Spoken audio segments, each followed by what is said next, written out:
students, welcome to Blade Learner K-12. Myself Mavish Sadaf and I am here to teach you biology of class 12th. यहाँ पर हम लोग biology के सारे chapters को cover करेंगे और बिल्कुल सीक्वेंस में कवर करेंगे. So let's start with the first chapter which is reproduction in organisms. Organisms का मतलब होता है plant and animal both. तो यहाँ पर ये चैप्टर जो होता है वो बॉटनी और जूलॉजी दोनों के ही अंडर में आता है. ओके, मैं आप लोगों को एक बार ओवरव्यू दे देती हूँ कि यहाँ पर हम लोग कौन कौन से टॉपिक पढ़ेंगे. सबसे पहले लाइफ स्पैन के बारे में पढ़ेंगे, then reproduction, then its types, asexual and sexual reproduction. सब कुछ यहाँ पर बहुत अच्छे से और डिटेल में पढ़ेंगे.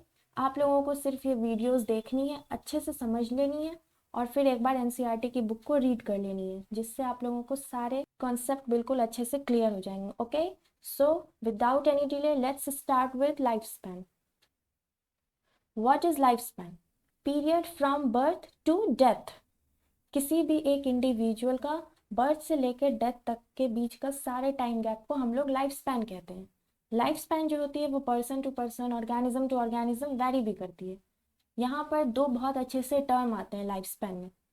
सबसे पहले maximum life span. Maximum life span हम किसे कहते हैं? Maximum age reached by any one individual of species. किसी भी स्पीशीज का कोई एक इंडिविजुअल जिस मैक्सिमम एज को अटेन करता है उसे हम लोग मैक्सिमम लाइफ स्पैन कहते हैं. मैक्सिमम लाइफ स्पैन में क्या होता है? कोई एक इंडिविजुअल होता है इसमें, यानी मैक्सिमम लाइफ स्पैन को कोई एक इंडिविजुअल ही अटेन करता है. ठीक है, किसी भी स्पीशीज में. आप अगर ह्यूमन की बात करें तो हो सकता है किसी एक इंडिविजुअल ने 100 ईयर्स को क्रॉस कर लिया या 150 ईयर्स को अटेन कर लिया. तो ये जो नंबर है 150, 100, ये क्या है? ये मैक्सिमम लाइफ स्पैन है. ओके, इसके बाद एक टर्म आता है average life span. Average life span किसे हम कहते हैं? Average number of years survived by members of population. किसी पॉपुलेशन में जिस एवरेज एज को मैक्सिमम लोगों ने अटेन किया है उसे ही हम लोग एवरेज लाइफ स्पैन कहते हैं. अब आप यहाँ पर देखिए, maximum life span individual attain करता है, लेकिन जो एवरेज लाइफ स्पैन होती है उससे कौन अटेन करता है? Maximum population. मैं यहाँ पे एक बार लिख देती हूँ, मैक्सिमम पॉपुलेशन.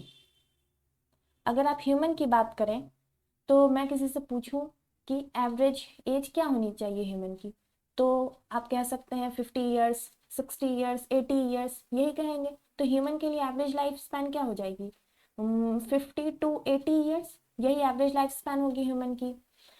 अब यहाँ पर एक टर्म आता है लाइफ एक्सपेक्टेंसी. अब आप लोग मुझे बताइए कि लाइफ एक्सपेक्टेंसी किसके लिए होगी? मैक्सिमम लाइफ स्पैन के लिए या एवरेज लाइफ स्पैन के लिए? ऑब्वियसली ये एवरेज लाइफ स्पैन के लिए ही होगी. क्यों?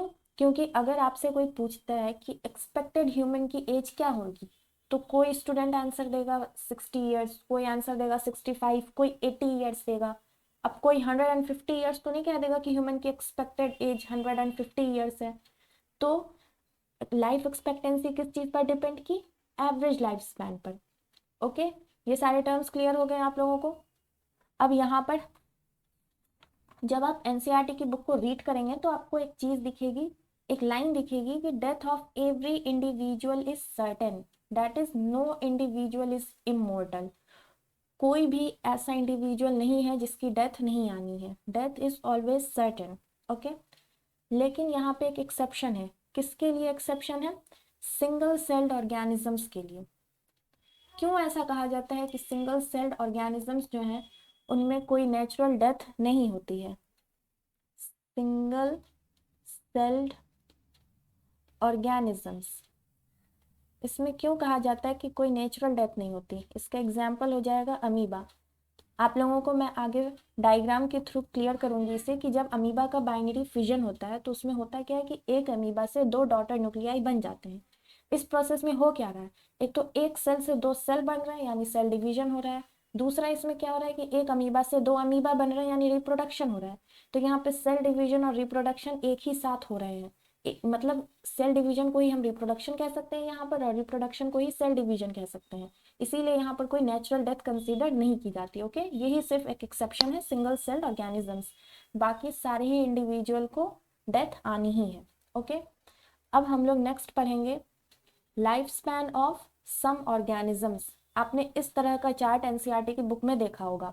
ठीक है, यहाँ पर गौर करने की बात क्या है कि आप यहाँ पर देखिए, कोई इंडिविजुअल जो होता है उसकी लाइफ स्पैन इतनी कम होती है कि वीक्स में होती है, जैसे बटरफ्लाई, फ्रूट फ्लाई भी आ जाएगा।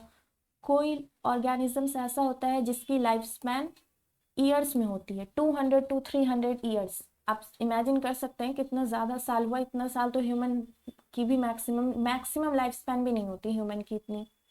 इसके बाद आप देखिए टर्टवाइज का, देखिए साइज कितना छोटा होता है आप सभी जानते हैं, लेकिन इसका लाइफ स्पैन देखिए 100 to 150 ईयर्स। और एलिफेंट को देखिए आप लोग, इसकी life span 60 to 90 years. Elephant का साइज कितना बड़ा होता है।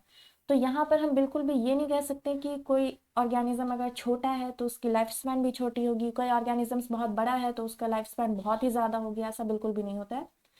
लाइफ स्पैन और साइज का कोई कोरिलेशन नहीं है, इसीलिए आपको एनसीईआरटी में एक लाइन दिखेगी कि life span is not correlated with size. Okay, इसका बेस्ट एग्जाम्पल आप यहाँ पर देख सकते हैं, पैरट और क्रो। क्रो, उसकी लाइफ स्पैन देखिए कितनी है, 15 ईयर्स। और आप पैरट की लाइफ स्पैन देखिए 140 ईयर्स। और आप जानते हैं कि क्रो और पैरट के साइज में बहुत ज़्यादा डिफरेंस तो होता नहीं है, तो इससे यही पता चलता है कि लाइफ स्पैन और साइज का कोई लेना देना नहीं है। ओके, आई होप कि आप लोगों को लाइफ स्पैन बहुत अच्छे से समझ में आ गया होगा। तो हम लोग नेक्स्ट मूव ऑन करते हैं, रिप्रोडक्शन। रिप्रोडक्शन आप लोग 8th क्लास से पढ़ते हुए आ रहे हैं। What is reproduction? रिप्रोडक्शन का मतलब होता है कि एक ऑर्गेनिज्म से सेम ऑर्गेनिजम्स का प्रोड्यूस होना। सेम ऑर्गेनिज्म क्यों कहते हैं? अब ह्यूमन है तो वो ह्यूमन को ही प्रोड्यूस करेगा, कोई डॉग है तो वो डॉग को ही प्रोड्यूस करेगा। और रिप्रोडक्शन जो होती है वो किसी भी स्पीशीज़ के कंटिन्यूएशन के लिए बहुत ही ज़रूरी होती है। अगर ह्यूमन को अपनी पॉपुलेशन इंक्रीज करनी है तो उसे रिप्रोड्यूस करना पड़ेगा। अगर वो रिप्रोड्यूस नहीं करेगी तो एक टाइम के बाद क्या होगा, ह्यूमन की पॉपुलेशन एक्सटिंक्ट हो जाएगी। जैसा हमने देखा है कि बहुत सारे पहले के बहुत सारे ऐसे ऑर्गेनिजम्स हैं जो एक्सटिंक्ट हो चुके हैं। ओके, अब यहाँ पर रिप्रोडक्शन के दो टाइप आते हैं। सबसे पहला होता है एसेक्सुअल रिप्रोडक्शन और दूसरा होता है सेक्सुअल रिप्रोडक्शन। यहाँ पर देखिए ये कुछ पॉइंट्स हैं जो इन लोगों के बीच में डिफरेंस है। अब आप देखिए इसमें सबसे पहला पॉइंट क्या है, एसेक्सुअल रिप्रोडक्शन में involvement of only one parent. Involvement of only one parent. और यहाँ पर सेक्सुअल रिप्रोडक्शन में देखिए इन्वॉल्वमेंट ऑफ ईदर वन और बोथ पेरेंट। क्यों कहा जा रहा है ऐसा कि ईदर वन और बोथ पेरेंट? वन पेरेंट इसलिए कहा गया है क्योंकि बाइसेक्सुअल एनिमल्स होते हैं, बाइसेक्सुअल बाइसेक्सुअल एनिमल्स में क्या होता है कि male and female reproductive structure जो होता है वो एक ही पेरेंट में होता है। तो इसलिए बाइसेक्सुअल एनिमल्स के लिए यहाँ पे वन पेरेंट हो जाएगा। और बोथ पेरेंट किसके लिए कहा जा रहा है? यूनिसेक्सुअल के लिए। यूनिसेक्सुअल में क्या होता है, मेल अलग होता है फीमेल अलग होता है, तो रिप्रोडक्टिव पार्ट भी अलग अलग होंगे, इसलिए बोथ पेरेंट की ज़रूरत होगी। और जहाँ पर दोनों सेम ही इंडिविजुअल में अवेलेबल है तो फिर उसमें दो पेरेंट्स की ज़रूरत होती ही नहीं है। सेल्फ फर्टिलाइजेशन जिसे हम लोग कहते हैं, ठीक है। और ये सेक्सुअल रिप्रोडक्शन में हमेशा एक ही पेरेंट का इन्वॉल्वमेंट होगा। क्यों एक ही पेरेंट का इन्वॉल्वमेंट होगा? क्योंकि इसमें गैमीट का फ्यूजन होता ही नहीं है। गैमीट का फ्यूजन जब होना ही नहीं है तो उसमें दो पेरेंट की कोई ज़रूरत ही नहीं है। लेकिन सेक्सुअल रिप्रोडक्शन में क्या है, सिर्फ गैमीट का फ्यूजन होना है। अब गैमीट का फ्यूजन होना है तो यानी दो गैमीट्स को मिलना है, तो अब या तो वो एक ही पेरेंट में मिल जाए या दोनों पेरेंट में मिल जाए, बस दोनों गैमीट्स उसके पास होने चाहिए। यहाँ पर क्या लिखा हुआ है, सिंपल एंड फास्ट प्रोसेस। ठीक है, क्यों कहा गया कि इसमें सिंपल एंड फास्ट प्रोसेस है? क्योंकि ना इसमें गैमीट का फ्यूजन होना है, ना ही गैमीट का फ्यूजन नहीं होगा तो फर्टिलाइजेशन नहीं होगा, जाइगोट का बनना नहीं है, कुछ होना नहीं है इसमें, इसीलिए ये सिंपल है और बहुत ही फास्ट प्रोसेस है। और सेक्सुअल रिप्रोडक्शन को क्या कहा गया है कि ये कॉम्प्लेक्स है और स्लो प्रोसेस है। क्यों कहा गया है कि ये स्लो प्रोसेस है? क्योंकि इसमें फर्टिलाइजेशन होगा, फिर जाइगोट का फॉर्मेशन होगा, एम्ब्रियो की डेवलपमेंट होगी, ये सारे प्रोसेस होने में टाइम लगेगा, इसलिए ये थोड़ा स्लो प्रोसेस होता है। ठीक है, अब जब गैमीट का फ्यूजन होगा तो जेनेटिक वेरिएशन आएंगे, और वेरिएशन क्या होता है, इवोल्यूशन के लिए बहुत ही ज़्यादा ज़रूरी होता है। ठीक है, तो इसमें गैमीट का फॉर्मेशन हो रहा है, फ्यूज़न हो रहा है, इसीलिए यहाँ पर वेरिएशन आने के बहुत ज़्यादा चांसेस होते हैं। अब यहाँ पर क्या होगा, वेरिएशन होगा ही नहीं बिल्कुल भी। अब वेरिएशन नहीं होगा, जेनेटिक वेरिएशन कुछ भी नहीं होगा, तो क्या होगा, जितने भी ऑफ स्प्रिंग्स होंगे वो मॉर्फोलॉजिकली और आइडेंटिकली दोनों तरह से बिल्कुल ही आइडेंटिकल होंगे पेरेंट्स के। और यहाँ पर क्या होगा, ऑफ स्प्रिंग्स जो होंगे वो पेरेंट्स के आइडेंटिकल नहीं होंगे। ठीक है, ऑफ स्प्रिंग्स जो होंगे वो यहाँ पर पेरेंट्स के आइडेंटिकल नहीं होंगे। और यहाँ पर एसेक्सुअल रिप्रोडक्शन में क्या हो जाएगा, ऑफ स्प्रिंग्स जो होंगे वो पेरेंट्स के बिल्कुल ही आइडेंटिकल होते हैं। ऐसे मॉर्फोलॉजिकली और जेनेटिकली आइडेंटिकल ऑफ स्प्रिंग्स को क्लोन्स कहा जाता है। आपको आगे देखने को मिलेगा क्लोन्स के बारे में। ठीक है, ये डिफरेंस वाले पॉइंट आप लोगों को क्लियर हो गए होंगे। अब नेक्स्ट देखिए, एसेक्सुअल रिप्रोडक्शन। अब इसके हम लोग टाइप देखेंगे। सबसे पहला टाइप क्या आता है इसमें, बाइनरी फिजन। बाइनरी फिजन का एग्जाम्पल क्या होता है, अमीबा एंड पैरामीशियम। आप लोगों को मैंने आगे पीछे अमीबा के बारे में बताया था ना, सिंगल सेल्ड ऑर्गेनिजम्स, वही है ये अमीबा। अब इसमें क्या होता है, इक्वल डिवीजन होता है। बाइनरी का मतलब क्या होता है, बाइनरी का मतलब होता है टू। बाइनरी मतलब होता है टू और फिजन का मतलब होता है टूटना। तो यहाँ पर क्या होगा, बाइनरी मतलब हो गया टू। अब इक्वल डिवीजन होता है और यहाँ पर क्या कहा जाता है कि सेल डिवीजन जो होता है वो itself a part of reproduction. Cell division is itself a part of reproduction. ऐसा क्यों कहा गया है, क्योंकि आप देखिए, पहले आप डायग्राम देख लीजिए। ये देखिए, यहाँ पे पेरेंट सेल है, इसका न्यूक्लियाई डिवाइड किया, साइटोप्लाज्म डिवाइड किया, और फाइनली ये एक पेरेंट सेल से दो डॉटर सेल्स बन गए। अब ये दोनों डॉटर सेल्स में आप देखिए क्या हो रहा है यहाँ पर। एक तो यहाँ पर ये एक सेल था जिससे दो सेल बन गए, या फिर आप इससे इस तरह से कहिए कि यहाँ पर एक अमीबा था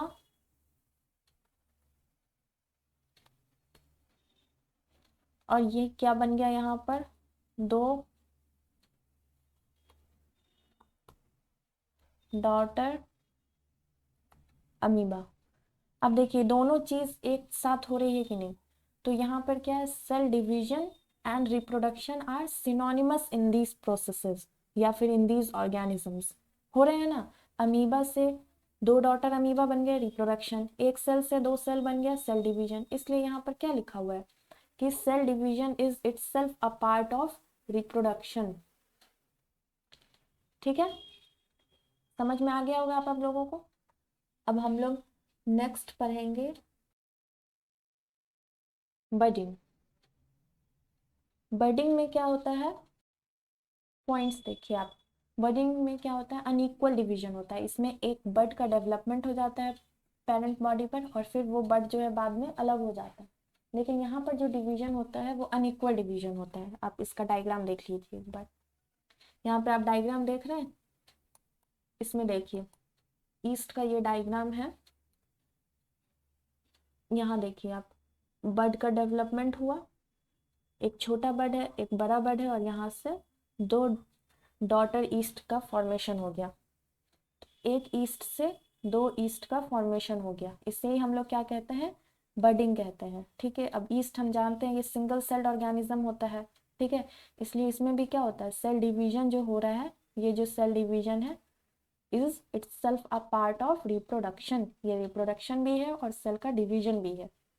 ठीक है, समझ गए आप लोग। और इसका एग्जाम्पल आप लोग याद रखिएगा, ईस्ट एंड हाइड्रा। ईस्ट तो फंगस है और हाइड्रा क्या है, सिलेंट्रेट्स है। आपने एनिमल किंगडम में पढ़ा होगा क्लास 11th में, सिलेंट्रेट्स का एग्जाम्पल हाइड्रा। ठीक है, नेक्स्ट अब हम लोग पढ़ेंगे, देखिए क्या लिखा हुआ है, in plants asexual reproduction is also known as vegetative propagation. Asexual reproduction जो होता है वो जनरली एनिमल के लिए ये टर्म यूज होता है। प्लांट के लिए अगर हमें यूज करना है तो उसे वेजिटेटिव प्रोपागेशन कहेंगे। तो अब उसमें एक चीज आती है राइजोम। यहाँ पर अब हम लोग सिर्फ एग्जाम्पल को स्टडी करेंगे। क्यों एग्जाम्पल को स्टडी करेंगे, क्योंकि इसका डिटेल आपने 11th क्लास में ऑलरेडी पढ़ रखा होगा। राइजोम क्या होता है, स्टेम मॉडिफिकेशन है, स्टेम का अंडरग्राउंड मॉडिफिकेशन है। ठीक है, ये सारी चीज़ें आपको डायग्राम में मिल जाएंगी। आप बुक जब पढ़ेंगे तो बुक में आपको डायग्राम में राइजोम लिखा हुआ मिलेगा, इसलिए मैंने यहाँ पे इसका एग्जाम्पल दे दिया आप लोगों को। राइजोम जो होता है, इसमें मैं बस ये लिख देती हूँ, स्टेम अंडरग्राउंड मॉडिफिकेशन।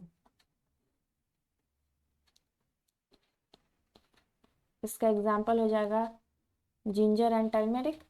नेक्स्ट इसमें आता है बल्बिल।